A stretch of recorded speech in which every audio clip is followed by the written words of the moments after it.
Hello and welcome back to the channel on what must be the hottest day of the year. This is part 2 of the MGTF Front Subframe refurbishment series, and the subframe is out of the car. That was covered in part 1. It's sat on my driveway ready to be stripped down. It will then be cleaned up and reassembled, and when it all goes back together I'm installing new springs, dampers and potty bushes. So that will stop the driving down the road like that, which has been for the last couple of years because I did the rear, and just so much has gone on in the last couple of years that this has really been the first opportunity I've had to finish this job and to actually get the front sorted. So I think that's it. Stop yakking about it, and I'm going to crack on and do it. I think the plan is to take the nuts off the shocks first and then flip the whole thing over and then strip the rest out.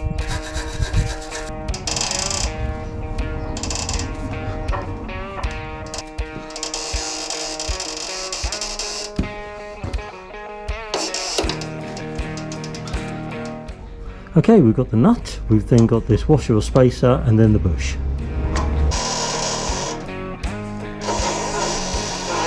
Unfortunately, that's so rusty that the whole shock was turning. It's actually spun on the Allen key, which has just rounded off the hole completely. So what I'm going to try and do is knock the Allen key further in to the top and give it another try.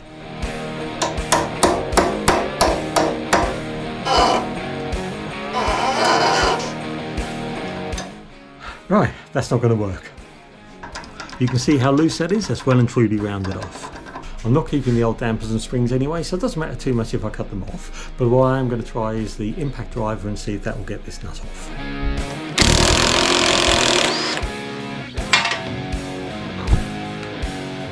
That's actually really hot, but it worked.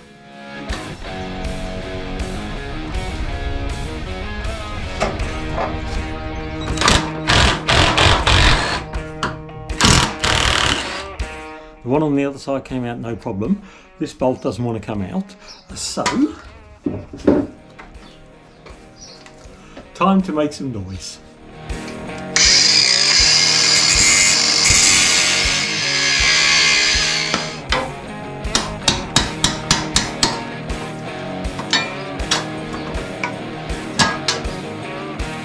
There's a bolt inside each of these box sections.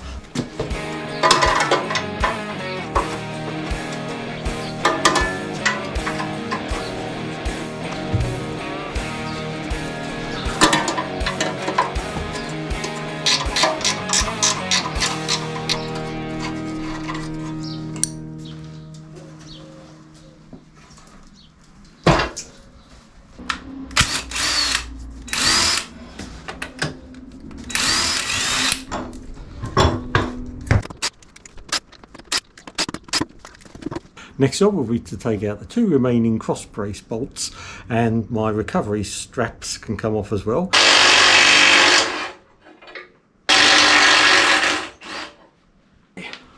We've got 1.5 out. Just sticking a couple of cable ties on here. These will indicate that this is at the rear of the subframe.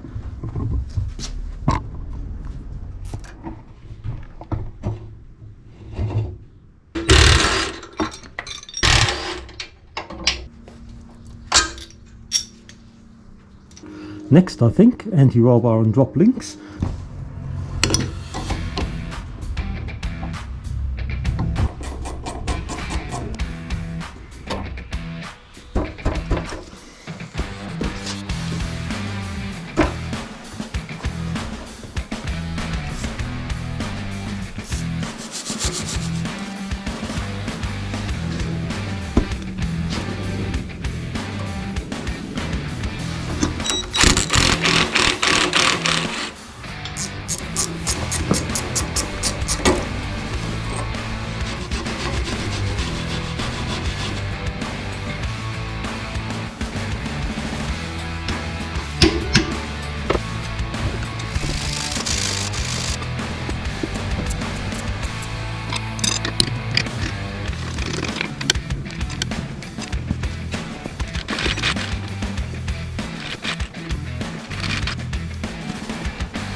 I must remember to put this bolt back in before the lower wishbone gets attached to the hub and this bolt tightened up, because otherwise it would all have to come off again.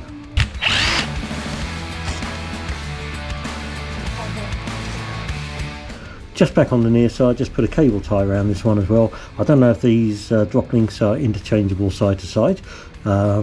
Best that it goes back where it came from. So nope, definitely not going to be interchangeable side to side. This is the first of the rear mounts. Got an 18mm socket there and a 21mm socket on the ratchet gun.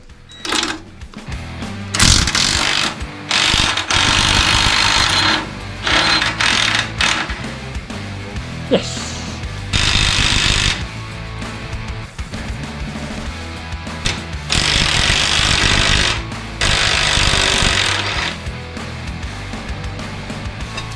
That one obviously took a bit more effort. Just needed kind of doing a bit of duck oil put in and worked its way into the thread and finally came off. All in all, not too bad at all. I think the next job is going to be to remove the steering rack.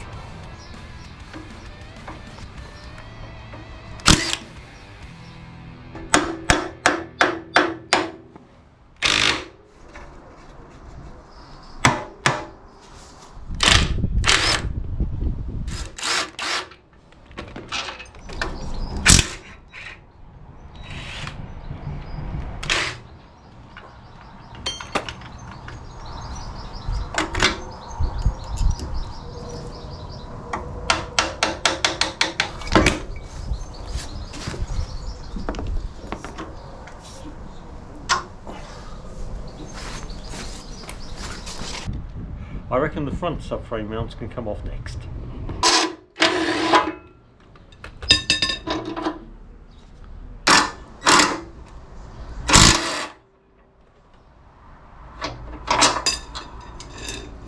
So I reckon I'm making really quite good progress here. So the next thing to do is to strip down the hubs and wishbones.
Nope, that's not going to come free.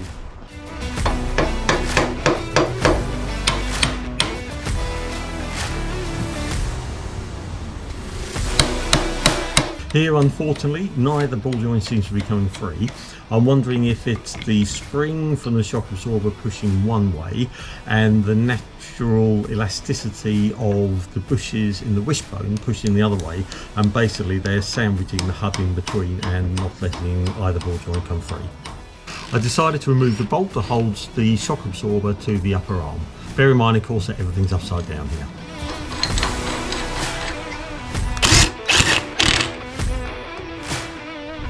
I'm pleased to say they gave more flexibility in movement and did the job.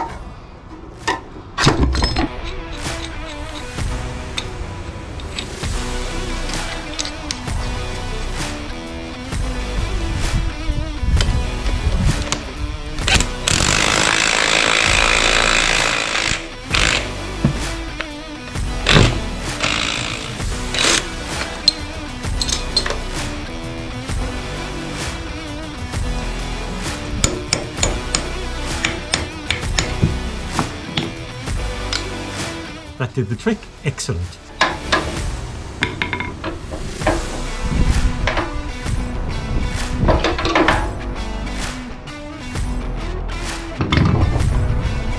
Right, now I'm going to try and remove the upper arm.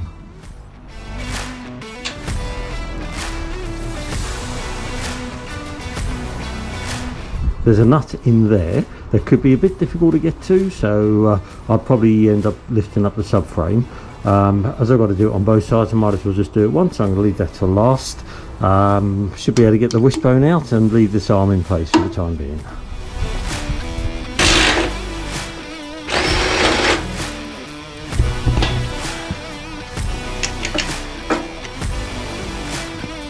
The near side almost completely stripped. It's just the upper arm to remove.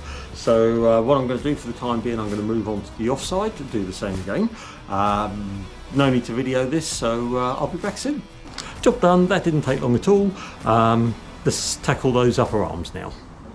This is actually the rear of the subframe. There was a nut and washer on here, and obviously the same for the other side. They've been removed and stored safely.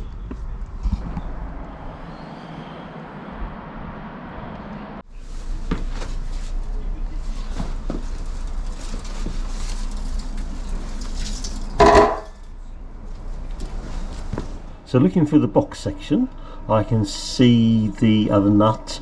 What it does look like is that this box section actually bolts on through two bolts. Might be able to see them on the camera there. So actually it looks like if I just take those two bolts out, then the box section will come off, and getting to that other nut and getting the upper arm out should be easy. Famous last words and all that.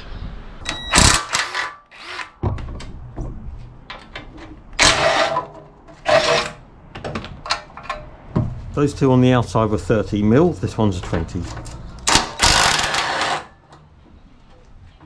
Okay, that whole thing is just spinning now, so might try taking these off.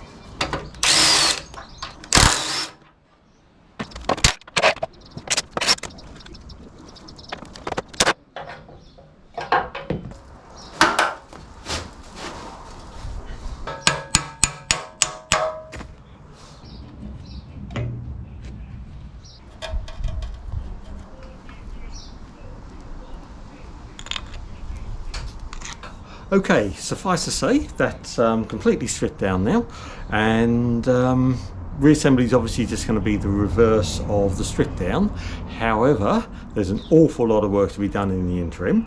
I'm sure you don't want to watch me just degreasing this, rubbing it down, painting it and all that. So give me a few days, and when it's all ready and when it's done, I'll be back with the big reveal.